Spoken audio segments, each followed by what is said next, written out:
Press conference या ठिकाणी घेत आहोत. सर्व प्रेस पत्रकारांचं मी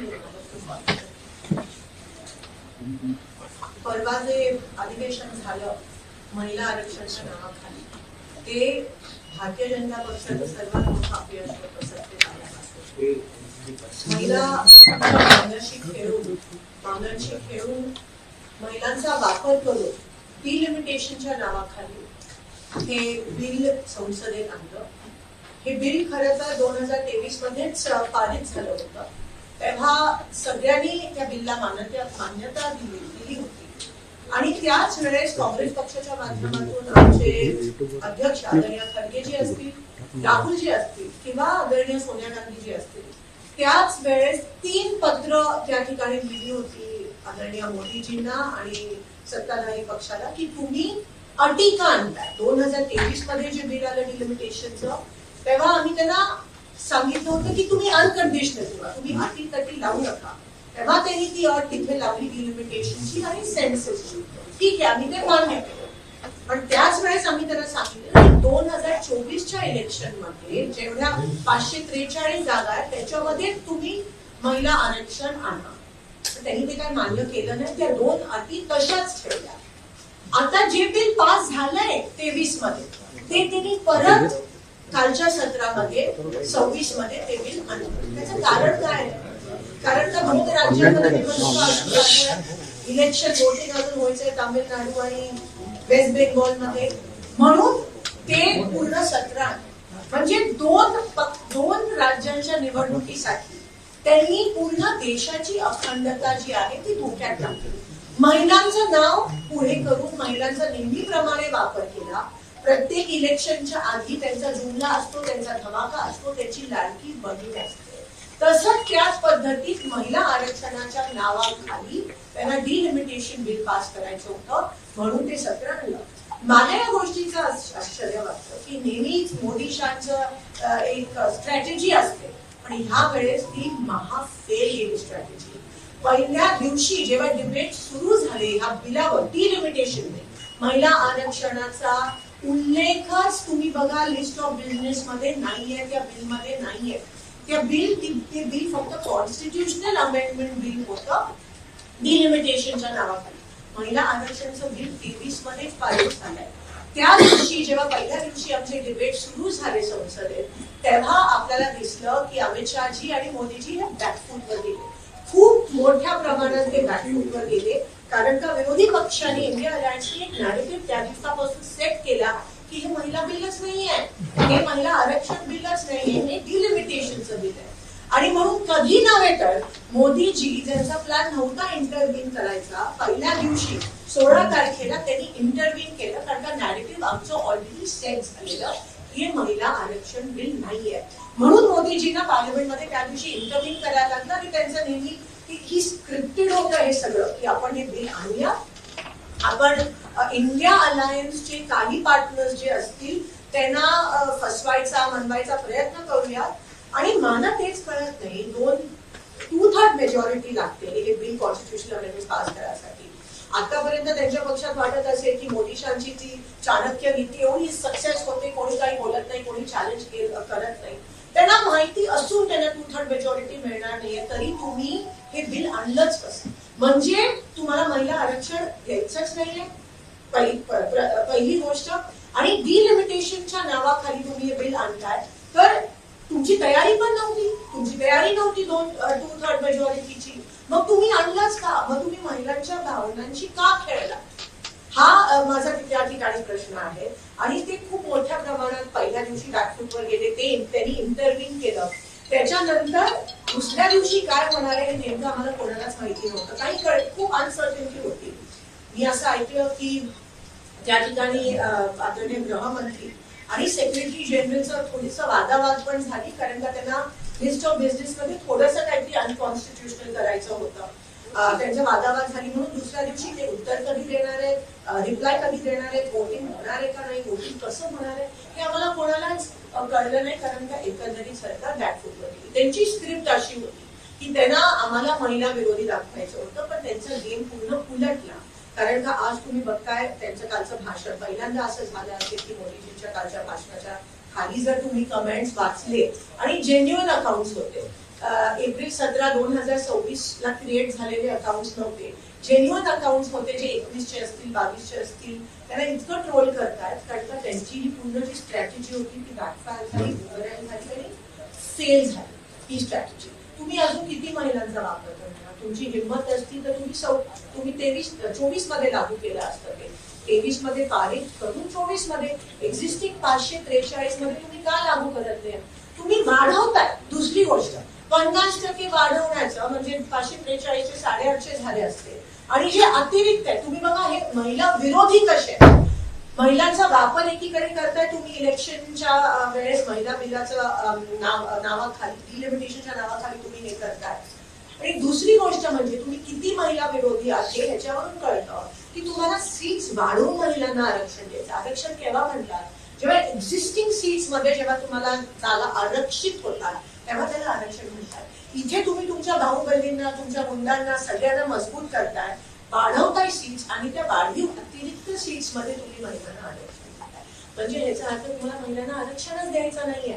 तुम्हाला द्यायचं असतं तर तुम्ही 23 मध्ये दिलं असतं. तुम्हाला द्यायचं असतं तुम्ही अजूनही एक्झिस्टिंग मध्ये पुढच्या 2029 ला तुम्ही दिलं असतं. एक्झिस्टिंग 543 तुम्ही 50% कोणत्या बेसिसवर? Random number. विश्वगुरूंना वाटलं म्हणून त्यांनी 50%. पण दुसरी गोष्ट मान्य करतो डिलिमिटेशनची गरज आहे.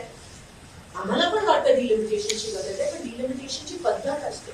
एक तर डिलिमिटेशन का होतं जेव्हा लोकसंख्या वाढते. आम्ही सगळे लोकप्रतिनिधी राहिलो आहोत, लोकसंख्या वाढते. जर लोकसंख्या वाढली तर तुम्हाला काय वाटतं की तुम्ही फ्रेश सेन्ससची आकडेवारी घ्यायला पाहिजे होती.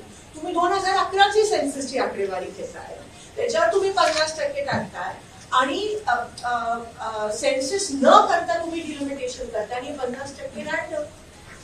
मग तुम्ही ऑन रेकॉर्ड म्हणताय की सेन्सस चालू आहे, कास्ट सेन्सस चालू आहे. रजिस्ट्रार पण म्हणाले की 6 महिन्यात डिजिटल सेन्सस असल्यामुळे आम्ही तुम्हाला 6 महिन्यात ती माहिती उपलब्ध पण करून देतो, अवेलेबल पण करून देतो. पण नाही, यांना घाई लागली नाही करता. 2 निवडणुका आहेत, एवढ्या त्यांच्यासाठी निवडणुकाच महत्वाच्या असतात. देशाची अखंडता महत्वाची नसते. हे एवढं अनकॉन्स्टिट्युशनल आहे की हे पूर्ण नॉर्थ साऊथ ब्रेकअप करणारे, डिवाइड करणारे आणि असंविधानिक पद्धतीने हे बिल पास करण्याचा अतिशय खालचा असा प्रयत्न अमित शहाजी आणि मोदीजींनी केला, या सरकारने केला. एवढंच नाही पण त्यांच्यात कुजबूज होती इलेक्शन हे बिल त्यांचे डिफीट झाल्यानंतर की पता था की गिरने वाला है तो लाया ही क्यों. एवढी मोठी एम्बॅरेसमेंट गव्हर्नमेंट सत्ताधाऱ्यांना झाली आणि म्हणून त्यांचा पूर्णपणे फेल्युअर आहे, त्यांचा पूर्णपणे डिफीट आहे. महिलांना नेहमीप्रमाणे पुढे करून हे डिलिमिटेशन बिल पारित करण्याचा अतिशय घाणेरडा असा प्रयोग मोदीजी, अमित शहाजी आणि पूर्ण बीजेपी करत होते. ते बॅकफूटवर गेले त्यांनी. म्हणून हे जे आज तुम्हाला दिसतंय मुख्यमंत्री प्रेस कॉन्फरन्स घेत आहेत, इतर सगळे मोदीजींनी काल खूप म्हणजे इमोशनल म्हणावा प्रयत्न केला, पण ते आता त्यांचे ते गिमिक्स ज्याला म्हणतात ते काम करणार नाही. कारण का त्यांचा खोटा चेहरा जो आहे तो आता उघड पडला आहे. त्यांचे सगळे जे कट कारस्थान आहेत महिलांच्या विरोधात ते सगळे उघड पडले आणि आता काही चालू शकणार नाही. हा त्यांचा डेस्परेट अटेम्प्ट होता, लास्ट अटेम्प्ट होता, पण काही नाही. आता ते पूर्णपणे उघड पडले आणि आपल्याला दिसून येतील. मी कोण लागून गेली, पण जेव्हा आपण बघतो कमेंट बघतो सोशल मीडियावर किंवा खूप जण आता बोलायला लागले त्याबद्दल की आपल्याला कळतं की महिला विरोधी भाजप महिलांचा वापर करून डिलिमिटेशनचं बिल आणण्याचा प्रयत्न, आरक्षणाच्या विरोधात असलेले, कारण का ऍडिशनल सीट्स मध्ये त्यांचे काय, त्यांचे बाहुबली, त्यांचे गुंडाराज, त्यांच्या सगळ्या लोकांचे सीट्स परमनंट करून फक्त अतिरिक्त सीट्स महिलांना द्यायचा त्यांचा विचित्र प्रयत्न होता. आणि खरंच जर त्यांना महिलांच्या बद्दल काही असेल तर एकतर महिलांना तुम्ही बघता महाराष्ट्रात खरातांचं प्रकरण असेल, महिला कुठेही सुरक्षित नाही आणि खरंच जर त्यांना काही करायचं असेल तर मग त्यांनी एक्झिस्टिंग आम्ही चॅलेंज करतोय ना, एक्झिस्टिंग 543 मध्ये तुम्ही महिला आरक्षण करून टाका. 29च्या इलेक्शन मध्ये महिला आरक्षण देऊन टाका आणि डिलिमिटेशन सेन्ससची वाट बघा. लोकशाही पद्धतीने डिलिमिटेशन चर्चा होऊ दे.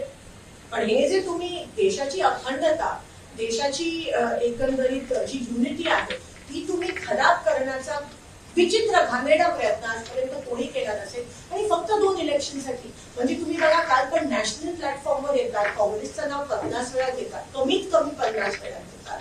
हा नॅशनल प्लॅटफॉर्म आहे. मागे तुमचा तिरंगा होता, बीजेपीचा झेंडा नव्हता आणि मग एवढा ड्रामा त्या ठिकाणी तुम्ही करता. आणि खरंच काही असेल तर कोणाला ते आता ताबडतोब पारित करा. ते पारित तर झालंय, लागू करा 543 वरती. आणि महिला आरक्षण ना असत सगळ्यांना, सगळ्या महिलांना त्या ठिकाणी सुरक्षित द्या. त्या पक्षात एक तर लोकशाही नाही. आपण ऐकतो त्यांच्याच महिला म्हणतात की आपण तो बोलणे के लिए चान्स मिळता है, हमें तो चान्स भी नहीं मिळता, म्हणजे ऑफ द रेकॉर्ड सांगितलं. तर असं आहे. आणि आज जे म्हणतात की काँग्रेस किंवा इंडिया अलायन्स महिला विरोधी नेमकी तेच. आणि आपण बघतो RSS पासून आतापर्यंत महिलांना ऑब्जेक्टिफाय करतात, महिलांना तुच्छ समजतात, महिलांना एकदम खालचं स्थान देतात, महिलांना संरक्षण देत नाही. आणि नेमकं सगळ्यांना माहिती आहे की कोण महिला विरोधी आहे आणि कशा प्रकारे महिलांचा वापर करून महिलांच्या नावाखाली महिलांच्या भावनेशी खेळून तुम्ही डिलिमिटेशन बिल स्वतःच्या फायद्यासाठी, जिकडे जिकडे तुमची सत्ता आहे, ज्या राज्यात तुमची सत्ता आहे तिकडे तो 50% फॉर्म्युला फायदेमंद ठरणार आहे. जिकडे तुमची सत्ता नाही आहे तिकडे तो फायदेमंद ठरणार नाही आहे. आणि म्हणून येणाऱ्या अनेक वर्ष आमचंच राज्य असेल, आमचीच हिटलरशाही असेल, ह्या दृष्टिकोनातून ह्या उद्देशाने तुम्ही ते बिल आणण्याचा वाईट प्रयत्न केला. त्याचा मी निषेध करते आणि महिला विरोधी भाजपचा पण निषेध करते. महाराष्ट्र भाजप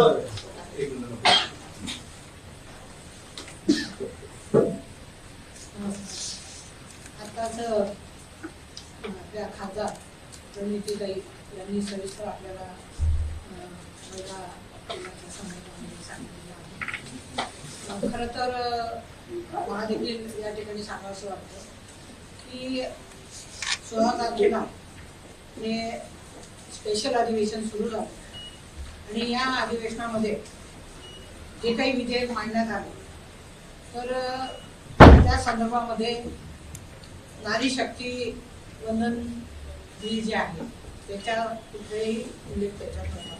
डिलिमिटेशन बिल ते होतं आणि त्याला सर्व विरोधी पक्षाचे जे सदस्य आहेत त्यांनी विरोध केला आणि अतिशय सगळ्यांनी चर्चा केली त्या बिलावरती. 2023 ला हे बिल मंजूर झालेलं होतं आणि असं असताना त्यांनी त्याच्यामध्ये अट टाकली की डिलिमिटेशन आणि जनगणना हे झाल्यानंतरच हे बिल लागू होईल. त्यावेळी देखील काँग्रेस पक्षाच्या नेत्या सोनियाजी गांधी असतील, खरगे साहेब असतील, राहुलजी गांधी असतील आणि सगळ्या इंडिया गठबंधनच्या नेत्यांनी सांगितलं की हे 2024ला आपण लागू करा.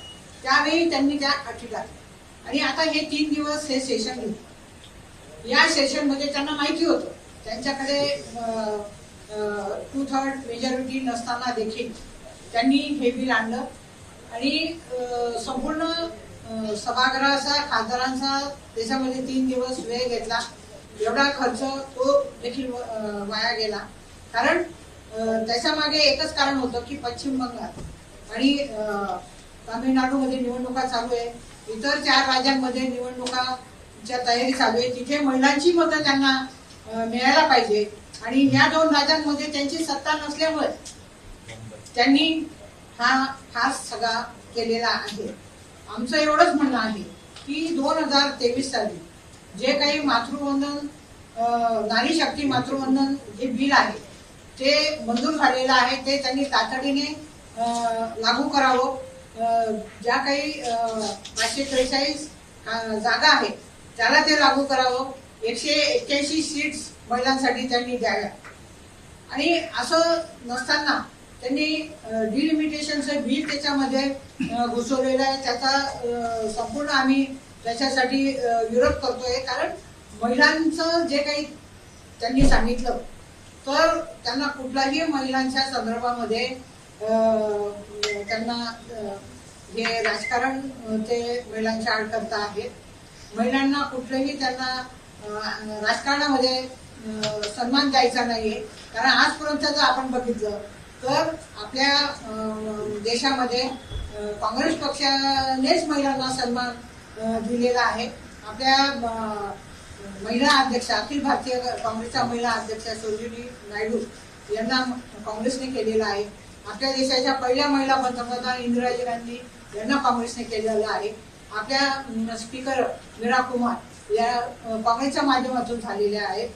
राष्ट्रपती आपल्या श्रीमती प्रतिभाताई पाटील या देखील काँग्रेसने केलेले आहे. पहिल्या न्यायाधीश असतील सर्व काँग्रेसच्या माध्यमातून झालेले. यांनी भाजपाने एकही महिला पंतप्रधान आजपर्यंत केलेली नाहीये. एकही त्यांच्या भाजपच्या राष्ट्रीय अध्यक्षा त्यांनी महिलांना सन्मान दिलेला नाहीये. आणि ज्या काही घटना या देशामध्ये महिलांच्या संदर्भामध्ये घडलेल्या आहेत तिथे कुठे हे धावून गेले नाही. मणिपूरची घटना आता ताईंनी सांगितली, हाथरसची घटना असेल, उन्नावची घटना असेल, जे काही आपण बघतो आहे, पहलगाम असेल, तर कुठे त्यांनी तातडीने ते गेले आणि तिथे व्हिजिट केली आणि महिलांना त्यांनी त्या ठिकाणी सन्मान दिला किंवा त्यांना मदत केली. आजपर्यंत कुठेही असं घडलेलं नाही. हे त्यांना माहिती होतं की टू थर्ड मेजॉरिटी नाही तरी पण हे बिल आणून जरी हे पास झालं समजा चुकून तर आम्ही पास केलं भाजप सरकारने. आणि जर हे बिल पडलं तर काँग्रेसने आणि इंडिया गठबंधनने त्यांना विरोध केला.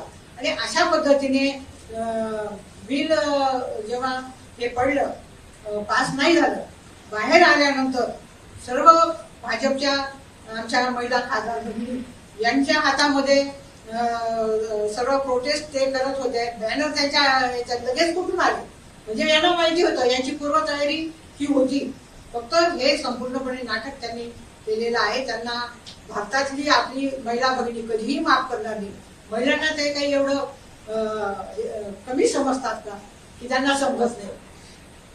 तर मला या ठिकाणी एवढंच सांगायचं आहे की नरेटिव्ह ते जे काँग्रेसच्या विरोधामध्ये आणि इंडिया गठबंधनच्या विरोधात करता आहेत त्यांना कधीही त्याच्यामध्ये ते सफल होणार नाही आणि त्याची किंमत त्यांना निश्चितपणे मोजावी लागेल असं मला या ठिकाणी सांगायचं. एक प्रश्न आहे की प्रधानमंत्री असतील किंवा पंतप्रधान असतील दोघांनी सांगितलं होतं की प्रपोर्शन जे आहे ते कुठल्या स्टेट्सची कमी होणार नाही आणि त्यामुळे त्याचे वेटेज पण कमी होणार नाही. तर हा जो एक साऊथ वर्सेस नॉर्थ डिवाइड करायचा प्रयत्न आहे असा आरोप केला जातो चुकीचा आहे. तुमचा टेक काय आहे? पहिले प्रथम जे बिल आहे जर तुम्ही बघितलं तिथे लिहिलं आहे की 543 वाढून 850 होतं, 850 होती म्हणजे 850 असे हे लिहिलंय. पण ते 50% त्या बिलमध्ये कुठे उल्लेख नाही. पहिली गोष्ट. दुसरी गोष्ट जेव्हा दोनदा अमित शहाजी त्या दिवशी आणि दुसऱ्या दिवशी रिप्लाय मध्ये तुम्ही बघा ते फक्त जे दक्षिणेचे राज्य आहेत त्यांची आकडेवारी देत होते. पण उत्तर आम्ही समोरून सांगत होतो की उत्तर भारतीय जे राज्य आहेत त्यांची पण आकडेवारी द्या. आज बघा त्यांनी ती आकडेवारी आपल्या समोर मांडली नाही आहे. जे प्रपोर्शनेट इन्क्रीज होणार आहे वरच्या उत्तर राज्यांचे कारण तिथे पॉप्युलेशन एक्सप्लोजन आहे आणि जे साऊथचे स्टेट्स आहेत दक्षिण भारताचे त्यांनी पॉप्युलेशन बऱ्यापैकी कंट्रोल केलंय म्हणून कदाचित त्यांना शिक्षा होते का या माध्यमातून असं एक डिस्पॅरिटी ह्या बिलच्या माध्यमातून दिसून येते. आणि म्हणून हे डिलिमिटेशनवर आपण खरं तर चर्चा करू. महिला आरक्षण आणि डिलिमिटेशनच्या बिलाचा काही मात्र संबंध नाहीये. हे खरं तर सगळीकडे येणं गरजेचं आहे. मुख्यमंत्री म्हणतात डिबेट करायला मी तयार आहे कुठल्याही नेत्यासोबत ओपन चॅलेंज केलं. आम्ही पण त्यांना ओपन चॅलेंज करतो. मुख्यमंत्री नाही त्यांच्या बॉसना पण आम्ही ओपन चॅलेंज करतो. पहिले तर प्रेस समोर या प्रेसची प्रश्न घ्या आणि काँग्रेसच्या सगळ्या महिला आणि इंडियाच्या सगळ्या महिला आणि तुम्ही एक जमताचे तुमच्या सगळ्या मुख्यमंत्र्यांना बसवा. चला योगी जी असतील फडणवीस जी असतील सगळे मुख्यमंत्री प्राईम मिनिस्टर आणि आम्ही काँग्रेसच्या फक्त महिला तुम्हाला आम्ही उत्तर देऊ आणि तुम्हाला आणि डिबेटला आम्ही चॅलेंज करतो. फडणवीस जी काही स्क्रिप्टेड सगळं वाचताय तुम्ही बघा कालपासून त्यांचे जेवढे लोक प्रेस कॉन्फरन्स घेत आहेत त्यांची स्क्रिप्ट तयारच आहे आणि ती स्क्रिप्ट खरं तर लागू होत नाही कारण ते एक्सपोज झालेत ऑलरेडी म्हणून ती त्याचा उपयोगच नाहीये त्या स्क्रिप्टचा. एक टीका अशी आहे की SC/ST ना जे एक्स्ट्रा आरक्षण मिळणार होतं त्याला ह्याच्यामुळे विरोध झालाय आणि त्यामुळे त्यांच्या जागा वाढलेल्या आहेत. तर या टीकेचं उत्तर तुम्ही कसं? जनगणना जी आहे ती त्याची आम्ही वारंवार मागणी करतो त्याच्यातून सगळं स्पष्ट झालं असतं पण ते त्याचा पण उल्लेख करत नाही. तुम्ही सेन्सिस पण आम्हाला सेन्सिससाठी थांबत नाही का सेन्सिससाठी नाही थांबत आहात म्हणून हे नॅरेटिव्हच होत नाही हा विषयच होत नाही. आणि ते नेहमी तुम्ही बघा ते नेहमी त्याच्या विरोधात असतील, महिलांच्या विरोधात असतील, अनेक वेगळे जे गट आहेत त्यांच्या विरोधातला ह्यांचा एक नॅरेटिव्ह, ह्यांना फक्त सत्ता पाहिजे, दुसरं काही नाही. मग काही होऊ दे देशाला, देशाचे तुकडे होऊ देत, आमची सत्ता तशीच राहिली पाहिजे, हा एक तुच्छ विचार त्यांचा जो आपल्याला दिसून येतो तो आज उघडत आहे.